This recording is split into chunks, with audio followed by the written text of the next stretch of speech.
জানিয়ে দেব এই মুহূর্তে হাতে পাওয়া সর্বশেষ গুরুত্বপূর্ণ আপডেট বাংলা সংবাদ। শুরুতেই জানাবো শেখ হাসিনা ও ভারতকে সতর্কবার্তা দিলেন ডক্টর ইউনূস। দেশ থেকে পালিয়ে যাওয়া সাবেক প্রধানমন্ত্রী শেখ হাসিনা ও ভারতকে একহাত নিয়েছেন প্রধান উপদেষ্টা ডক্টর মোহাম্মদ ইউনূস। তিনি বলেন, বাংলাদেশ ফেরত যাওয়ার আগ পর্যন্ত তাকে যদি ভারত রাখতে চায় তাহলে তাকে চুপ থাকতে হবে। এবারে জানাবো বিদায় দুই নির্বাচন কমিশনারের গাড়িতে জুতা নিক্ষেপ। সদ্য পদত্যাগের ঘোষণা দেওয়া নির্বাচন কমিশনার বেগম রাশেদা সুলতানা ও মোহাম্মদ আনিসুর রহমানের গাড়িতে জুতা নিক্ষেপ করেছে বিক্ষুব্ধ জনতা। বৃহস্পতিবার নির্বাচন কমিশন ভবন থেকে বের হবার সময় এ ঘটনা ঘটে। জানাবো মুজিব সিনেমা করে পাওয়া 10 কাঠার সেই প্লট হারাচ্ছেন শুভ। 2023 সালে মুজিব সিনেমা দিয়ে বেশ আলোচনায় আসেন ঢালিউড অভিনেতা আরিফিন শুভ। যৌথ প্রযোজনার এই সিনেমায় তিনি বঙ্গবন্ধু চরিত্রে অভিনয় করে পারিশ্রমিক নিয়েছিলেন মাত্র 1 টাকা। পরে জানা যায় রাজুকের 10 কাঠার একটি প্লট পেয়েছেন তিনি। গত বছরের 27শে নভেম্বর রাজুকের বোর্ড সভায় এ সিদ্ধান্ত হয়। এবার সেই প্লট হারাতে চলেছেন শুভ। এদিকে যেসব কারণে শেখ হাসিনা এখন ভারতের জন্য বিস্ফোরণ। হাসিনার পতনের পর দেশ ছাড়া ঠিক 15 দিন আগের কথা। বাংলাদেশের সুপ্রিম কোর্ট বিতর্কিত কোটা পদ্ধতি বাতিল করার ঠিক পরদিন দিল্লিতে প্রথম সারি জাতীয় দৈনিক টাইমস অফ ইন্ডিয়ার সম্পাদকীয় শিরোনাম ছিল ডিস্টার্বিং ইন ঢাকা। সেখানে আরও লেখা হয়েছিল, কোটা বিরোধী আন্দোলনকে ঘিরে যে সহিংসতা দেখা যাচ্ছে তা আওয়ামী লীগের কর্তৃত্ববাদী এবং স্বৈরাচারী রাজনীতির উপসর্গ। ভারতের এখন সময় এসেছে হাসিনার পর কি তা নিয়ে ভাবার। জানিয়ে দেব ডক্টর মোহাম্মদ ইউনূসকে নোবেল বিজয়ীদের অভিনন্দন। ডক্টর মোহাম্মদ ইউনূসকে অভিনন্দন জানিয়ে যুক্তরাষ্ট্রের ওয়াশিংটন পোস্টে বিজ্ঞাপন ছাপানো হয়েছে নোবেল বিজয়ী নির্বাচিত প্রতিনিধি, ব্যবসায়ী এবং সুশীল সমাজের নেতৃবৃন্দর পক্ষে। সেখানে স্বৈরাচারের চাপে তার ভোগান্তির কথাও উল্লেখ করে বলা হয়, দেশকে উপরে তুলে ধরতে অধ্যাপক ডক্টর মোহাম্মদ ইউনূস এখন মুক্তভাবে কাজ করতে পারবেন বলে আশাবাদ ব্যক্ত করেন তারা। অন্তর্বর্তী সরকারের সমর্থনে যে কোনো প্রয়োজনে তারা পাশে থাকবেন বলেও উল্লেখ করা হয়। এবং সর্বশেষ জানাবো আন্তর্জাতিক সংবাদ। গাজার প্রতিটি প্রাণের মৃত্যুর জন্য ইসরায়েল এবং তার সমর্থকরা দায়ী। এরদোয়ান। তুরস্কের প্রেসিডেন্ট রিসেপ তাইপ এরদোয়ান বলেছেন, তুরস্ক মিশর এবং ফিলিস্তিনের বিষয়ে একমত পোষণ করে দুই দেশ ফিলিস্তিনে ইসরায়েলে হামলা বন্ধ করতে এবং একটি স্থায়ী অস্ত্রবিরতির দিকে এগিয়ে যেতে সম্মত হয়েছে। বুধবার রাজধানীর আঙ্কারায় এক যৌথ সংবাদ সম্মেলনে তিনি এসব কথা বলেন। এতক্ষণ শিরোনাম শুনছিলেন, এবার বিস্তারিত। প্রিয় দর্শক, আপনি যদি এই চ্যানেলে নতুন হয়ে থাকেন, ভিডিওটি দেখতে দেখতে চ্যানেলটি সাবস্ক্রাইব করে আমাদের সঙ্গে থাকুন। আর এই ভিডিও সম্পর্কে আপনি আপনার মূল্যবান মতামতটি কমেন্ট বক্সে জানিয়ে দিন। আর হ্যাঁ প্রিয় দর্শক, জানিয়ে দিন ভিডিওটি কোথা থেকে দেখছেন। শেখ হাসিনা ও ভারতকে সতর্ক বার্তা দিলেন ডক্টর ইউনূস। দেশ থেকে পালিয়ে যাওয়া সাবেক প্রধানমন্ত্রী শেখ হাসিনা ও ভারতকে একহাত নিয়েছেন প্রধান উপদেষ্টা ডক্টর মোহাম্মদ ইউনূস। তিনি বলেন, বাংলাদেশে ফেরত যাওয়ার আগ পর্যন্ত তাকে যদি ভারত রাখতে চায় তাহলে তাকে চুপ থাকতে হবে। বৃহস্পতিবার ঢাকায় নিজের সরকারি বাসভবনে ভারতীয় বার্তা সংস্থা পিটিআইয়ের সঙ্গে এক সাক্ষাৎকারে একথা জানিয়েছেন তিনি। খবর ইকোনমিক টাইমসের। ডক্টর ইউনূস বলেন, ভারতে তার অবস্থান নিয়ে কেউ স্বাচ্ছন্দ্য বোধ করছে না, কারণ তাকে বিচারের আওতায় আনতে আমরা তাকে ফেরত চাই। তিনি ভারতে আছেন, মাঝে মাঝে তিনি কথা বলছেন, এটাই সমস্যার সৃষ্টি করছে। যদি তিনি চুপ থাকতেন তাহলে আমরা তাকে ভুলে যেতাম, মানুষ তাকে ভুলে যেত, তিনি তার নিজের জগতে থাকতেন। কিন্তু তিনি ভারতে বসে কথা বলছেন, নির্দেশনা দিচ্ছেন, এটা কেউ পছন্দ করছে না। তিনি বলেন, সবাই এটা বুঝতে পারছে, আমরা বেশ দৃঢ়ভাবে বলছি যে তার চুপ থাকা উচিত। এটি আমাদের প্রতি একটি অবন্ধুপূর্ণ ইঙ্গিত। তাকে সেখানে আশ্রয় দেওয়া হয়েছে এবং তিনি সেখানে থেকে প্রচার চালাচ্ছেন। এমন নয় যে তিনি স্বাভাবিকভাবে সেখানে গেছেন। গণঅভ্যুত্থান এবং জনরোষের কারণে তাকে পালিয়ে যেতে হয়েছে। অন্তর্বর্তী সরকারের প্রধান উপদেষ্টা মূলত গত 13ই আগস্ট শেখ হাসিনার দেওয়া বিবৃতির কথা বোঝাতে চেয়েছেন। সেই বিবৃতিতে বাংলাদেশের সন্ত্রাসী কর্মকাণ্ড, হত্যা এবং ভাঙচুরের সঙ্গে জড়িতদের তদন্ত, চিহ্নিত এবং শাস্তির আওতায় আনার দাবি জানান হাসিনা। ডক্টর ইউনূস বলেন, হাসিনা ব্যতীত বাংলাদেশের সবাই ইসলামবাদী। ভারতকে এই ধারণা থেকে বের হতে হবে। বাংলাদেশ তাকে ফেরত আনবে, কারণ এটা জনগণের চাওয়া। তিনি বলেন, হ্যাঁ, তাকে অবশ্যই ফিরে আনতে হবে, তা না হলে বাংলাদেশের মানুষ শান্তিতে থাকবে না। তিনি যে ধরনের নৃশংসতা করেছেন তাকে এখানে সবার সামনে বিচার করতে হবে। ছাত্র জনতার গণঅভ্যুত্থানের মুখে গত 5 আগস্ট পদত্যাগ করে ভারতে পালিয়ে যান শেখ হাসিনা। তারপর থেকে তিনি সেখানেই অবস্থান করছেন। প্রাথমিকভাবে তিনি অল্প সময়ের জন্য ভারতে থাকবেন বলে আশা করা হলেও এখন শোনা যাচ্ছে তার যুক্তরাষ্ট্র ও সংযুক্ত আরব আমিরাতে আশ্রয় নেওয়ার প্রচেষ্টা এখনও সফল হয়নি। ভারতে হাসিনার অব্যাহত উপস্থিতি অন্তর্বর্তী সরকারের সঙ্গে একটি শক্তিশালী সম্পর্ক গড়ে তোলার ক্ষেত্রে দিল্লির জন্য চ্যালেঞ্জ তৈরি করেছে। বিদায় দুই নির্বাচন কমিশনারের গাড়িতে জুতা নিক্ষেপ। সদ্য পদত্যাগের ঘোষণা দেওয়া নির্বাচন কমিশনার বেগম রাশেদা সুলতানা এবং মোহাম্মদ আনিসুর রহমানের গাড়িতে জুতা নিক্ষেপ করেছেন বিক্ষুব্ধ জনতা। বৃহস্পতিবার নির্বাচন কমিশন ভবন থেকে বের হবার সময় এ ঘটনা ঘটে।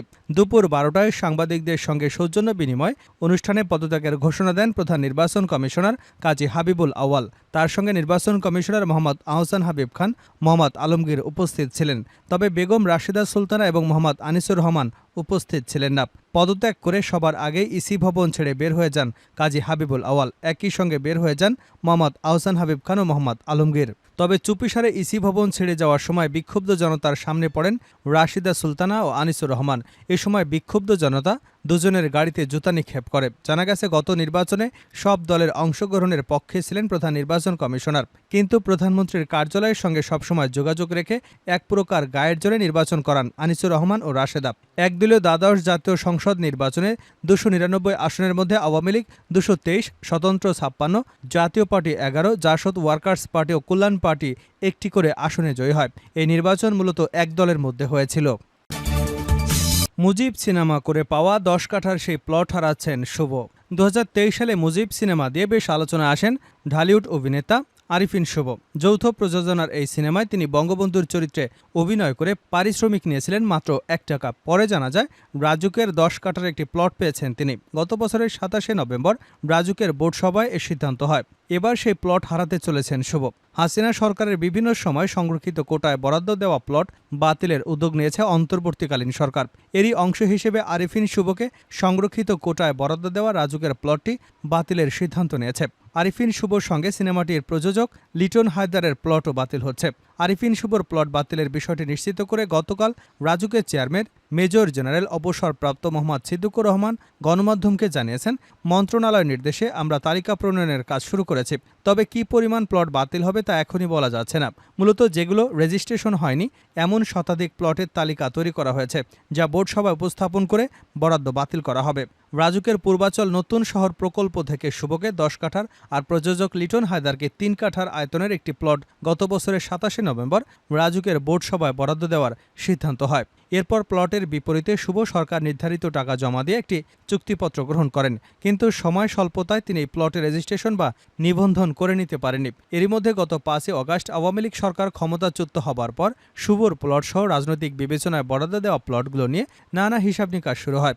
এরই ধারাবাহিকতায় আরিফিন শুভ এবং লিটন হায়দারের প্লট বাতিলের সিদ্ধান্ত নিয়েছে রাজুক। যেসব কারণে শেখ হাসিনা এখন ভারতের জন্য বিস্ফোরক। হাসিনার পতনের পর দেশ ছাড়া ঠিক 15 দিন আগের কথা। বাংলাদেশ সুপ্রিম কোর্ট বিতর্কিত কোটা পদ্ধতি বাতিল করার ঠিক পরদিন দিল্লিতে প্রথম সারির জাতীয় দৈনিক টাইমস অফ ইন্ডিয়ার সম্পাদকীয় শিরোনাম ছিল ডিস্টার্বিং ইন ঢাকা। সেখানে আরও লেখা হয়েছিল, কোটা বিরোধী আন্দোলনকে ঘিরে যে সহিংসতা দেখা যাচ্ছে তা আওয়ামী লীগের কর্তৃত্ববাদী এবং স্বৈরাচারী রাজনীতির উপসর্গ। ভারতের এখন সময় এসেছে হাসিনার পর কি তা নিয়ে ভাবার। বিগত 1.5 দশক ধরে ভারতের বাংলাদেশ নীতি আর শেখ হাসিনা যেভাবে প্রায় সমর্থক হয়ে উঠেছিলেন, তাতে দিল্লির একটি মূলধারা শীর্ষস্থানীয় দৈনিক ভারতকে বিহাইন্ড হাসিনা ভাবার পরামর্শ দিয়েছিল। সেটা তখনও কিন্তু প্রায় অকল্পনীয় ছিল। এই সম্পাদকীয় প্রকাশিত হবার ঠিক 2 সপ্তাহের মাথায় ঢাকায় নাটকীয় পট পরিবর্তনের মাধ্যমে ভারতকে কিন্তু এখন ঠিক সেটাই করতে হচ্ছে, বা বলা ভালো, হাসিনা পরবর্তী বাংলাদেশে ভারত কী কৌশল নিয়ে এগোবে দিল্লি সেটা ভাবতে বাধ্য হচ্ছে।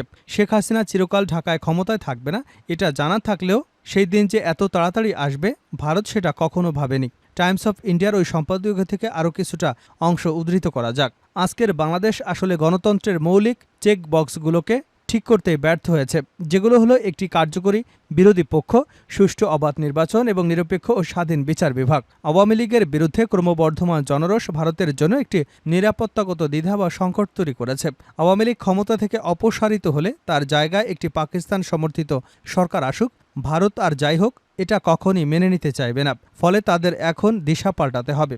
নিজেদের স্ট্র্যাটেজিক স্বার্থ রক্ষা করতেই বাংলাদেশের সমাজের প্রতিটি শ্রেণীর কাছেই তাদের রিচ আউট করতে হবে। ভারতে ক্ষমতার অল ইন্ডিয়া শীর্ষ কর্মকর্তারা একান্ত আলোচনায় মেনে নিচ্ছেন, তখন এই সতর্কতা অনেকটা প্রবেশী বা ভবিষ্যৎবাণীর মতো শোনালেও ওই সম্পাদকীয় প্রায় প্রতিটি কথাই এখন অক্ষরে অক্ষরে মিলে যাচ্ছে। ফলে ভারতের এখন তড়িঘড়ি করে সে দেশের নতুন অন্তর্বর্তী সরকারের সঙ্গে সম্পর্কের সেতুগুলো তৈরি করতে হচ্ছে। দিল্লি বোঝার চেষ্টা করছে এই সরকারে কাদের প্রভাব বেশি এবং সেই ব্যক্তি বা গোষ্ঠীগুলোকেই তারা আদৌ চেনেন কিনা। পাশাপাশি রাজনৈতিকভাবে আওয়ামী লীগের ভবিষ্যৎ আপাতত অন্ধকার, সেটা বোঝা যাচ্ছে দিব্যি। সেই বাস্তবতা থেকে বিকল্প কোনো রাজনৈতিক শক্তির সঙ্গে সম্পর্ক স্থাপন করা যেতে পারে এবং সেটা কিভাবে ভাবতে হচ্ছে তা নিয়েও। বাংলাদেশের ক্ষমতার পালাবদলের পর সেদেশে জামায়াত বা হেফাজত ইসলামের মতো ইসলামী শক্তিগুলো দাপট রমরমা ভারতের জন্য এটা উদ্বেগের কারণ হয়ে দাঁড়িয়েছে। এছাড়া গত কয়েক বছরে ভারতের বিভিন্ন রাষ্ট্রায়ত্ত বেসরকারি সংস্থা বাংলাদেশে বিভিন্ন খাতে শত শত কোটি টাকা লগ্নি করেছে। এই সংকটের মুহূর্তে সেই বিনিয়োগ কিভাবে আর কতটা রক্ষা করা সম্ভব, সেটাও ভারতের আরেকটা বড় দুশ্চিন্তা। এ ধরনের বহু প্রকল্পের কাজ এখনও থমকে আছে এবং সর্বোপরি গদির উপর বিস্ফোরার মতো ক্ষমতাচ্যুত শেখ হাসিনা আজ 1 মাস হলো ভারতের মাটিতেই অবস্থান করছে। কর্মকর্তারা এখন একান্তে স্বীকার করেছে নানা কারণে ভারত তাকে না পাচ্ছে গিলতে, না পাচ্ছে উগড়াতে। সব মিলিয়ে বাংলাদেশের ঠিক 1 মাস আগের নাটকীয় ঘটনা প্রবাহ কূটনৈতিক, রাজনৈতিক, অর্থনৈতিক, দ্বিপাক্ষিক সম্পর্কের নানা দিকেই ভারতকে এক অপ্রত্যাশিত সংকটে ফেলেছে। দিল্লি এই মুহূর্তে ঠিক কিভাবে সেগুলো সামাল দেবে, সেটাই চিন্তার বিষয়। শেষ করছে আন্তর্জাতিক সংবাদ দিয়ে। গাজায় প্রতিটি প্রাণের মৃত্যুর জন্য ইসরায়েল এবং তার সমর্থকরা দায়ী, এরদোয়ান। তুরস্কের প্রেসিডেন্ট রিসেপ তাইপ এরদোয়ান বলেছেন, তুরস্ক মিশর ও ফিলিস্তিনের বিষয়ে একমত পোষণ করে। দুই দেশ ফিলিস্তিনের ইসরায়েলের হামলা বন্ধ করতে এবং একটি স্থায়ী যুদ্ধবিরতির দিকে এগিয়ে যেতে সম্মত হয়েছে। বুধবার রাজধানীর আঙ্কারায় এক যৌথ সংবাদ সম্মেলনে তিনি এসব কথা বলেন। এরদোগান মিশরের সহযোগিতার প্রশংসা করে বলেন, মিশর তুরস্কে সাহায্য কার্যক্রম সহায়তা প্রদান করেছে। তুরস্ক গাজার মানবিক সহায়তায় প্রায় 32% প্রদান করে। তিনি বলেন, ইসরায়েলের প্রধানমন্ত্রী বেঞ্জামিন নেতানিয়াহু 41,000 ফিলিস্তিনিকে হত্যার জন্য দায়ী। মার্কিন সিনেটর প্রশংসার পরিবর্তে তার অপরাধের জন্য বিচার হওয়া প্রয়োজন, যেখানে তিনি তার বক্তৃতার জন্য দাঁড়িয়ে প্রশংসা পেয়েছিলেন, যা সম্পূর্ণ মিথ্যা এবং উস্কানিমূলক ছিল। এরদোগান বলেন, ক্ষুধা, পানি এবং ঔষধের অভাবে গাজায় মারা যাওয়া প্রতিটি নিষ্পাপ প্রাণের মৃত্যুর জন্য ইসরায়েল ও তার সমর্থকরাই দায়ী।